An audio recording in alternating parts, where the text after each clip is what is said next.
As we continue, Robert Henry was the de facto leader of the Ashcan artists. The Chicago Daily News proclaimed that if Robert Henry were not America's greatest art teacher, he would be America's greatest artist. Since he was so instrumental, it's worth keying in on him, and his background is so colorful it makes it even more fun. His real name was Robert Henry Kozad. Why the name change? Well, his father, who was a real estate developer in the Midwest and also a gambler, presumably killed an employee during a dispute. So as a result, the family went on the lam and changed their names. Henry had strong academic training. His Pennsylvania Academy of Art instructor was one of the most famous Gilded Age artists, Thomas Anschutz. After studying with Anschutz, he spent several years in Europe taking classes at the most noted schools and private studios, École des Beaux-Arts, Académie Julian, and also in Spain and Holland. Upon returning to the U.S., he became an instructor at the Pennsylvania School of Design for Women and ran what was known as the Charcoal Club. His 1895 travels were with another of the future Ashcan artists, William Glackens. In 1900, he started leading art study groups to Europe. Henry's Snow in New York City depicts ordinary brownstone apartments hemmed in by city blocks of humdrum office buildings. This calm, stable geometry adds to the hush of the new fallen snow. The exact date, March 5, 1902, implies the canvas was painted in a single session. It's an on-the-spot observation, and spontaneous sketchiness reveals the gray slush in the city traffic ruts and yellow mud on the horse cart's wheels. While we started with Henry's urban landscapes, he was most noted for his portraiture. Here you have three. On the left, he has Batala, one of his most frequently used models, dressed as Salome from the Bible story. In the middle, he has Ava Green, his housekeeper's daughter. And on the right is Josephine, one of his art students. The Milwaukee Art Museum owns Josephine, so I know a little bit more about it. One day, after class, Josephine stood waiting to ask some questions of the instructor. He found her expression and posture so appealing that he invited her back to pose in the same outfit the same way. Kind of cute, huh? Oh, Jo was later not known as an artist, but more as a recurring model in her classmate in future husband's paintings. She was known as Mrs. Edward Hopper.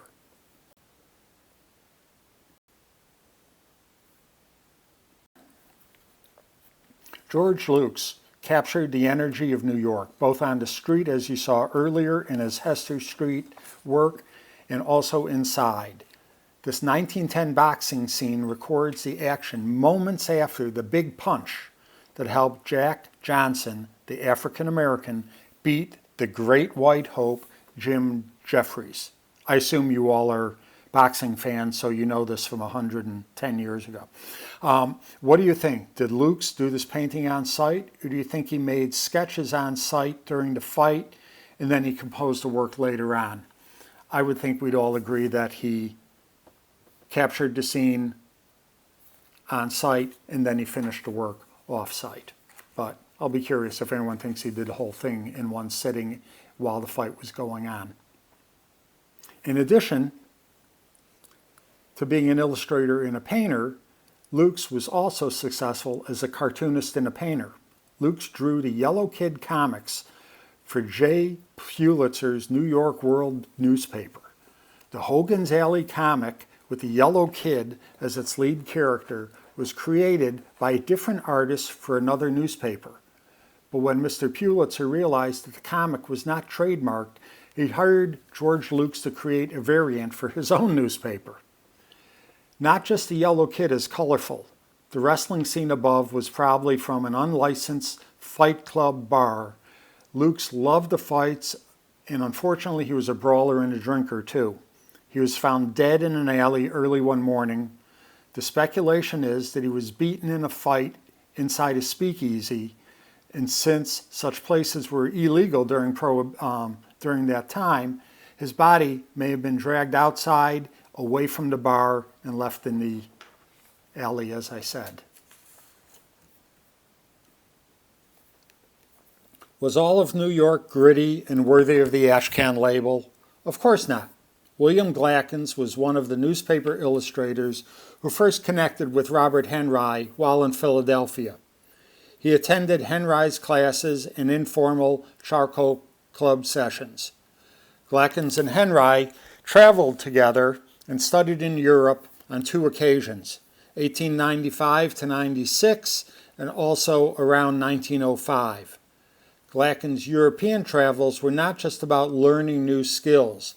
He was a close friend from high school with Albert C. Barnes, later to found the Barnes Collection. As an advisor to Barnes, he assembled a large portion of the collection. The harbor scene was slightly different from the one we saw at the start of this talk. This one on the left has more subtle palette than the bright and aggressive and thickly painted tugboats, red, white, and blue, from the first scene. I wonder why. When we're in our Zoom, we'll look at these two side by side and get a few more of your thoughts. The 1907 painting on the right, The Shoppers, was displayed during the 8's Macbeth Gallery show. Yes, I know, the mink coat and fine dress seems like a contradiction. But then again, Henry's direction had been to paint life. And perhaps that includes middle or upper class life as well as the other side in the immigrant streets. This painting may not be about random shoppers in the first place. Department stores were new in the early 1900s. Having merchandise on display for you to browse was different from the earlier period general stores we've seen in westerns and such, where all the merchandise was kept at all times behind a counter and the clerk retrieved whatever you described. Now, merchandise was being displayed in the store windows and aisles where shoppers could browse and then ask for assistance. This painting just happened to feature the artist's wife in the mink coat. The woman looking at us from the right side is Mrs. Everett Shinn. Both painters married women from wealthy families. Glackens lived especially well, not just on his success as an artist, but more so due to his in-laws' means. His wife, Edith Dimmock, was an artist who studied at the American Art Students League. She was among the 40-plus women painters and sculptors who a few years later would be exhibiting at the 1913 Armory Show. Now, back to painting. Would you count this as a piece for the Ashcan times or not? Maurice Prendergast and his brother Charles were well known as being among the finest American fine art frame makers. Maurice exhibited his Pointillist-like oil paintings along with 5 of the original rebel artists. He, Ernest Lawson, who you'll see in a minute, Arthur Davies, filled out the team that made the 8. What do you make of this style? Is it a type of pointillism like George Seurat, where colors are dabbed adjacent to one another, or do you see a difference in technique? Or might it be a type of impressionism as it lacks finite detail? I personally think of it as hand painting wooden toy soldiers and such that I remember as a kid. Actually, the wooden toy soldiers go back to having been my parents. So that kind of harkens back to this period timing-wise. This cherry scene is one of Central Park. Is it real, do you think, or is it an assemblage of lots of wonderful activities in the park? I don't know, and do not necessarily care if he enhanced the imagery. When we meet, let me know your thoughts of how it compares to what others were doing that we've looked at, and your overall opinion of how he captured leisure. Just as Maurice Prendergast is an anomaly compared to Lukes and Henry, so is Ernest Lawson. He was the landscapist member of the Eight, better known for his rural scenes. His cool, wintry treatment at a Flatiron building attests that he had a period of urban works in the years prior to the Macbeth show of the Eight. His country motif, one on the right of course, makes reference to American Impressionist John Twachtman, the English-French Impressionist Alfred Sisley, and Frenchman Camille Pissarro. This work, Winter Scene, is from the Milwaukee Art Museum, and I know it well. It has less than an ideal placement in the museum, as it's in a corridor-like gallery between major rooms. Left on its own, visitors often pass by, but I found that once I paused the group and pointed it out, it was always a hit. It's a beautiful painting. George Bellows was somehow not part of the 1908 Macbeth exhibit. He was, however, included with the group when they displayed in later years. Bellows studied with and was mentored by Henry. Bellows was also an illustrator for Harper's Magazine. Shortly after World War I, he taught for several years in Chicago at the Art Institute of Chicago. Bellows was talented and a natural athlete and good at many sports. His studio was located across the street from Sharkey's Fight Club.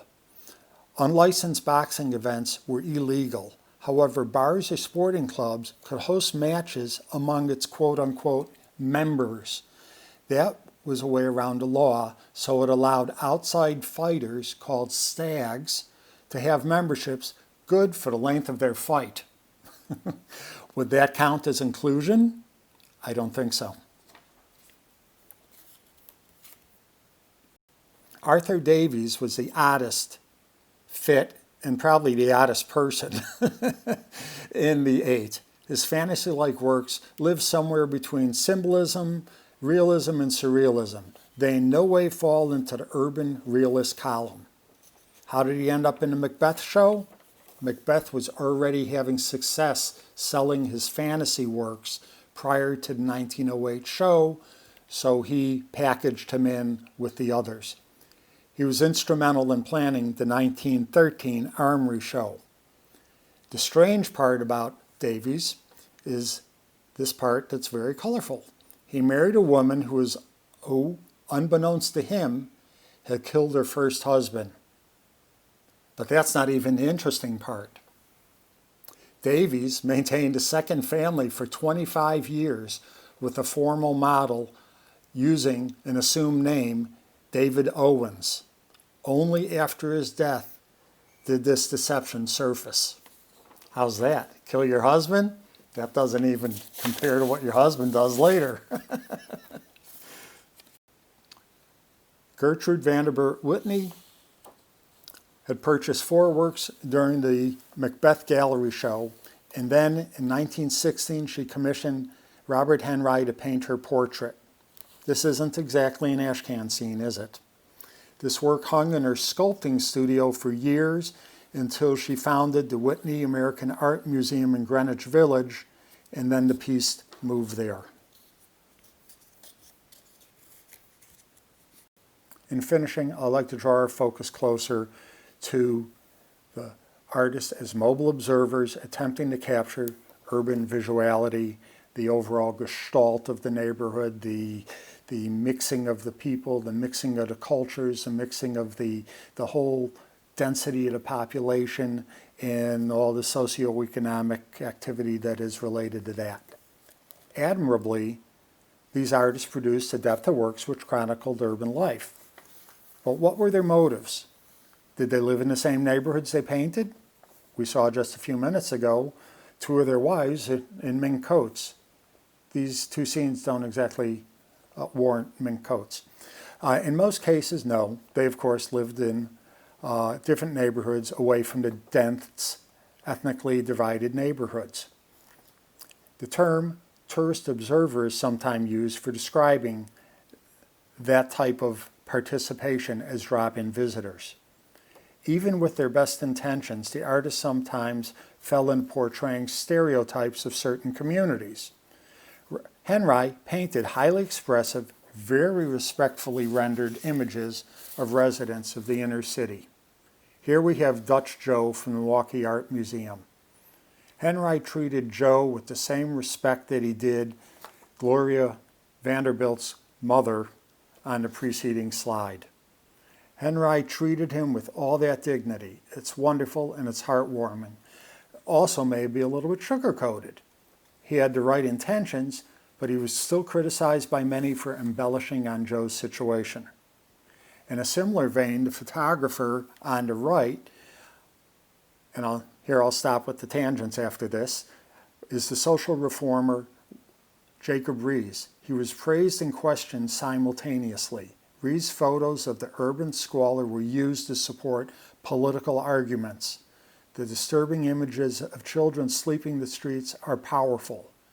They have also been criticized for possibly being staged. I know it seems like no good deed comes unpunished. Here are some interpretive critical questions to consider when viewing the art when we have our Zoom discussion. I'll just highlight a few of these. Using today's latest critical measures, how would they do in terms of matching today's current topics of diversity, equity, and inclusion? What might the meanings of these artworks have been 100 years ago versus how we see them today with all of our sophistication? How do you interpret the past today, knowing what you do about the history, the cultural events from that early period? And what meanings appear when viewed through various lenses, be they gendered, feminist, minority, what have you. We can look at this many different ways, and what meanings appear when viewed through race and ethnicity lenses. I hope you enjoyed this video and hope to see you on the upcoming Zoom call.